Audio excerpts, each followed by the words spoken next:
মাগুরার মোহাম্মদপুর উপজেলার বালিদিয়া ইউনিয়নের মৌসা গ্রামে পুকুরের পানিতে ডুবে আপন দুই ভাইয়ের দুই কন্যা শিশুর মর্মান্তিক মৃত্যু হয়েছে। মঙ্গলবার সকাল 10টার দিকে এই দুর্ঘটনা ঘটে। নিহতদের স্বজনরা জানান, সকালে বাড়ির আঙিনায় খেলতে বের হয় রাইসা ও রাবিয়া।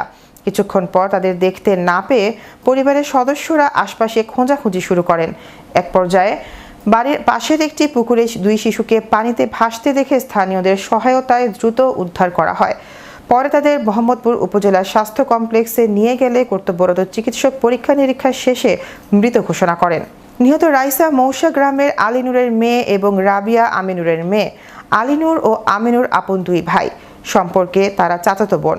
মোহাম্মদপুর উপজেলা স্বাস্থ্য ও পরিবার পরিকল্পনা কর্মকর্তা ডাক্তার কাজী মোহাম্মদ আবু আহসান বলেন, পানিতে ডুবে যাওয়া দুই শিশুকে হাসপাতালের জরুরি বিভাগে আনা হলে পরীক্ষা নিরীক্ষা করে নিশ্চিত করা হয় হাসপাতালে পৌঁছানোর আগেই তাদের মৃত্যু হয়েছে।